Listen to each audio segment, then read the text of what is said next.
أعوذ بالله من الشيطان الرجيم. بسم الله الرحمن الرحيم. الحمد لله الملك القهار. أشهد أن لا إله إلا الله وحده لا شريك له، وأشهد أن سيدنا محمدا عبده ورسوله لا نبي بعده. اللهم صل على سيدنا محمد وعلى آله وأصحابه ومن تبعهم بإحسان إلى يوم الدين. أما بعد فيا عباد الله، أوصيكم ونفسي وإياي بتقوى الله وطاعته لعلكم تفلحون. وقال الله تعالى في القرآن الكريم: أعوذ بالله من الشيطان الرجيم، بسم الله الرحمن الرحيم. واعلموا أنما أموالكم وأولادكم فتنة وأن الله عنده أجر عظيم. وقال رسول الله صلى الله عليه وسلم: أكرموا أولادكم وأحسنوا آدابهم. صدق الله العظيم وصدق رسوله النبي الكريم، ونحن على ذلك من الشاهدين والشاكرين، والحمد لله رب العالمين. معاشر المسلمين، sidang Jumat rahimakumullah. Mari kita bersyukur kepada Allah Subhanahu wa taala yang mana pada hari ini, pada bulan yang mulia ini, Allah masih terus memberikan kepada kita berbagai macam nikmat. Di antara nikmat Allah itu ada nikmat sehat, nikmat umur, dan nikmat waktu. Sehingga kita bisa berkumpul di tempat yang mulia ini dalam rangka menunaikan ibadah fardhu Jumat berjamaah. Salawat dan salam pada junjungan kita Nabi besar Muhammad sallallahu alaihi wasallam. Allahumma salli ala sayyidina Muhammad wa ala ali sayyidina Muhammad.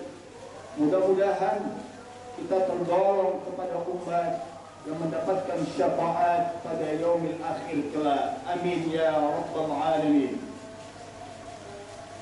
Selanjutnya khatib mengajak dirinya dan seluruh jamaah yang hadir, mari kita tingkatkan takwa kita kepada Allah Subhanahu wa taala.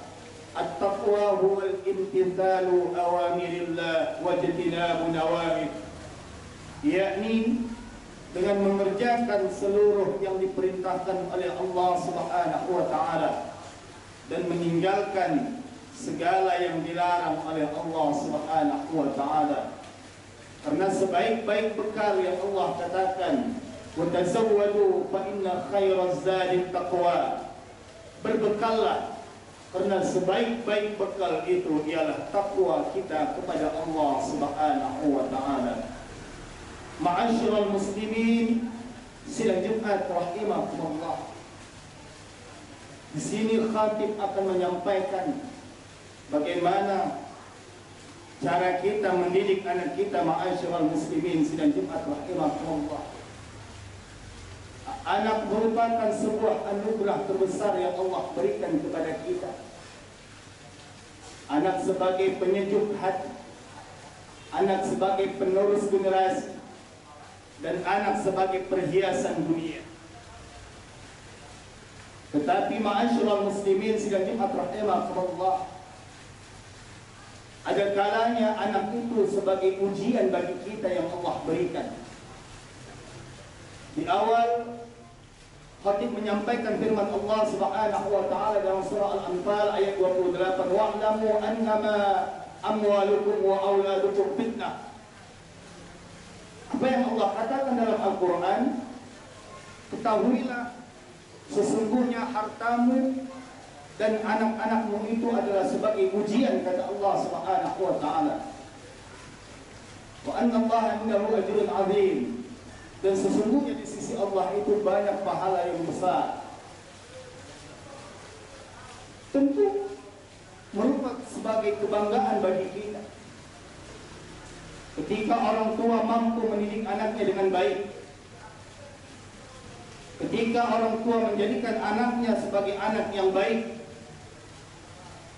Tentu ini merupakan kebahagiaan bagi kita. Tapi betapa sedihnya orang tua, betapa beratnya ujian orang tua ketika dia tidak mampu melahirkan seorang anak yang baik, seorang anak yang tidak berbakti kepada kedua orang tua. Semua ada Allah gambarkan kepada kita, ma'asyiral muslimin sidang Jumat rahimakumullah. Sebagai contoh, bagaimana seorang orang tua itu mendidik anaknya sehingga anaknya itu tidak menjadi anak yang baik. Coba kita lihat bagaimana kisah Nabi Nuh alaihi salam yang gagal secara total ketika dia menyampaikan dakwah kepada keluarganya. Kanaan tidak terima dakwah yang disampaikan oleh Nabi Nuh alaihi salam, sehingga dia durhaka kepada orang tuanya Nabi Nuh. Dan Allah pun ikut menjadikan Kanaan sebagai korban banjir bandang pada kisah Nabi Nuh alaihi salam. Tetapi kita lihat bagaimana keberhasilan Ibrahim mendidik anaknya.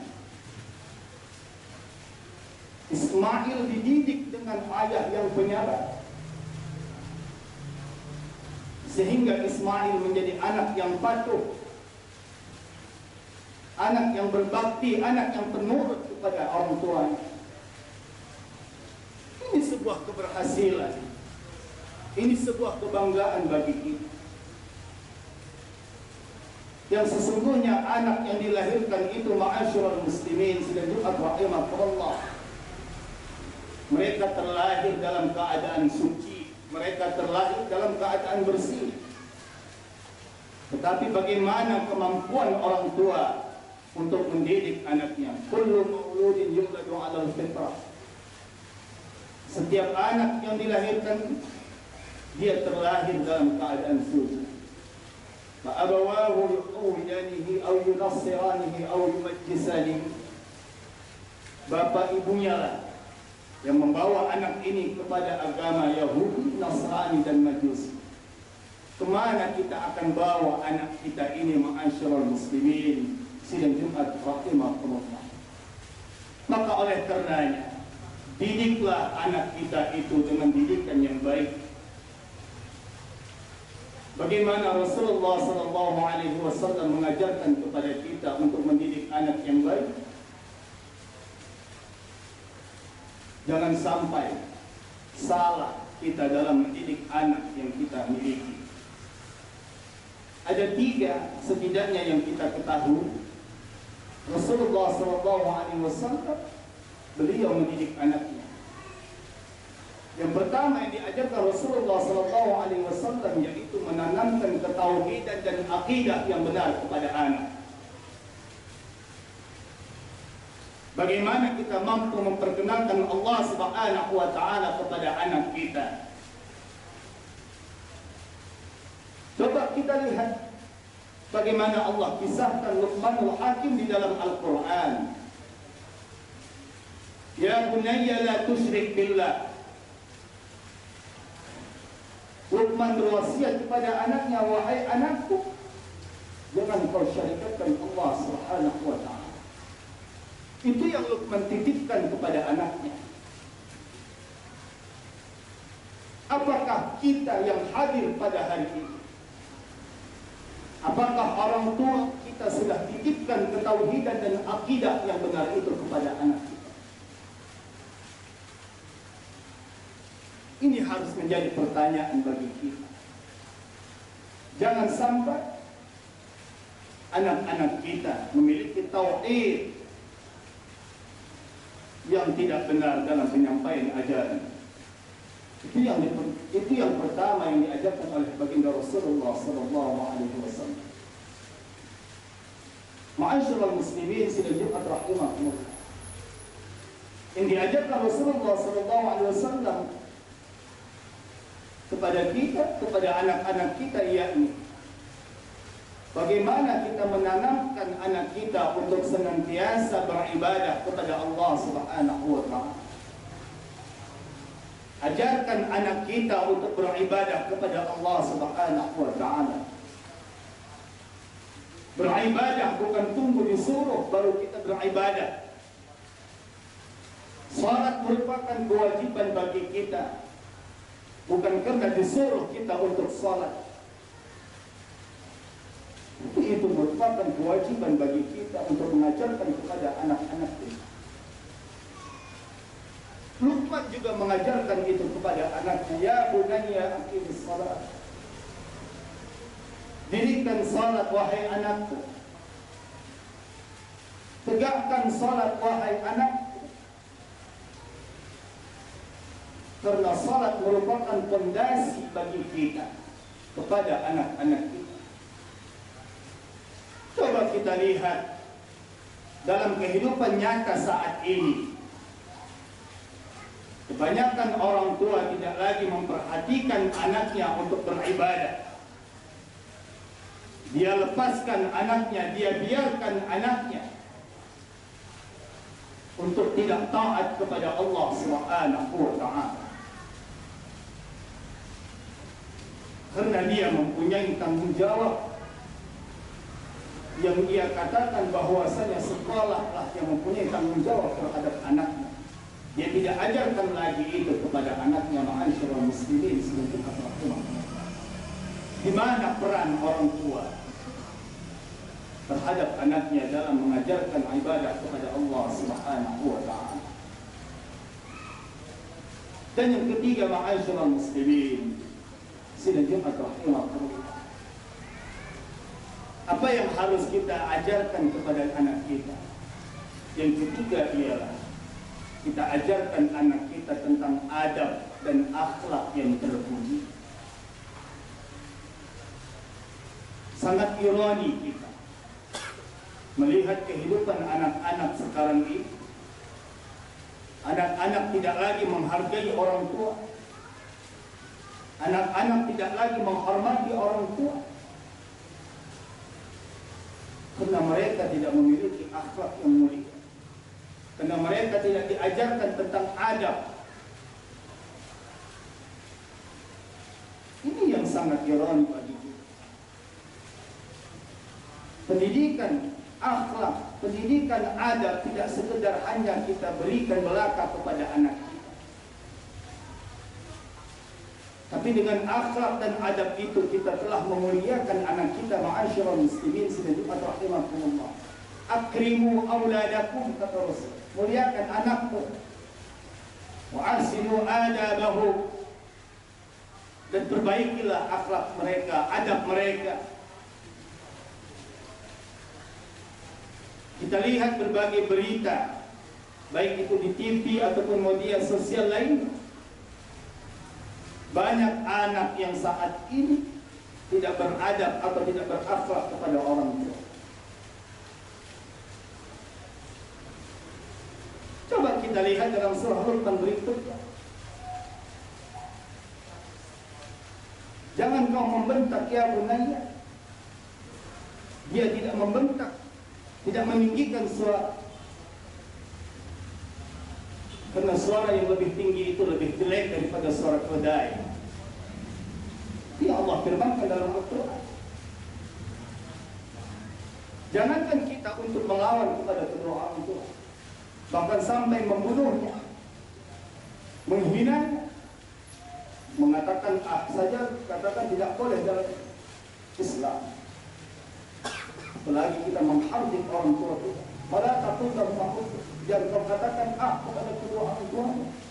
Wala tanharhuma wa qul lahum qawlan karima. Apalagi engkau sampai menghardik. Seharusnya orang tua yang mendidik kita itu kita muliakan dia. Kita berikan kasih sayang kita kepada kedua orang tua.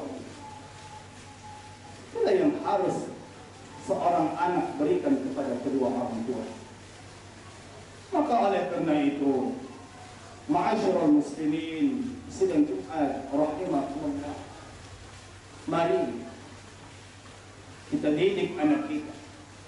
Kita berikan pendidikan yang terbaik kepada anak kita. Agar apa? Agar kita menjadi orang tua yang berhasil dalam mendidik anak-anak kita, mendidik anak-anak yang saleh dan salehah, menjadi penerus dan generasi, menjadi penyejuk hati. Bukan anak itu sebagai ujian bagi kita yang bagaimana Allah katakan dalam Al-Quran, wa'lamu annama amwalukum wa auladukum fitnah. Harta kamu, anak kamu itu sebagai fitnah, ujian. Tetapi bagaimana anak kita, harta kita sebagai penyejuk hati, penerus bangsa, penerus generasi dan perhiasan dunia yang kita cintai. Jangan lalai kita terhadap anak-anak kita. Allah ingatkan kepada kita, ya ayyuhalladzina amanu la tulhikum amwalukum wala auladukum an dzikrillah. Wahai orang-orang yang beriman, janganlah kalian lalai terhadap harta kalian, anak-anak kalian dari mengingatku. Kita lalai dalam mendidik anak, kita lalai dalam mengurus harta. Wa may yaf'al dzalika fa ulaika humul khasirun. Dan orang-orang yang demikian itu, kata Allah Subhanahu wa ta'ala, sesungguhnya mereka itu tergolong kepada orang-orang yang merugi. Karena mereka lalai dalam harta, karena mereka lalai dalam mendidik anak. Mudah-mudahan kita mampu menjaga amanah yang Allah berikan kepada kita. Kita didik anak kita, kita rawat anak kita, kita berikan pendidikan yang layak kepada anak kita. Kita didik dengan akhlak dan adab yang mulia. Kita tanamkan ketauhidan dan kita ajarkan anak kita untuk senantiasa beribadah kepada Allah Subhanahu wa ta'ala. Mudah-mudahan doa kita bersama di hari yang mulia ini, di bulan yang mulia ini, semua pinta dan keinginan kita diijabah oleh Allah Subhanahu wa ta'ala. Sebagaimana Nabi Ibrahim berdoa kepada Allah Subhanahu wa ta'ala, Rabbi ja'alni muqimas shalah wa min dzurriyyati. Ya Allah, Tuhanku, berikanlah kepada keturunanku, anak dan cucuku, agar mereka mampu untuk mendirikan salat. Itu doa Ibrahim kepada Allah Subhanahu wa ta'ala, agar Allah memberikan anak, keturunan dan cucu Nabi Ibrahim orang yang taat beribadah kepada Allah Subhanahu wa ta'ala. Barakallah li wa lakum fil Qur'anil azim. Nafa'ani wa iyyakum bima fihi min al-ayati wa dhikril hakim. Taqabbal minni wa minkum tilawatahu innahu huwas samiul alim. Aqulu qawli hadha wa astaghfirullah li wa lakum lisa'iril muslimin wal muslimat wal mu'minin wal mu'minat fastaghfiruhu innahu huwal ghafurur rahim.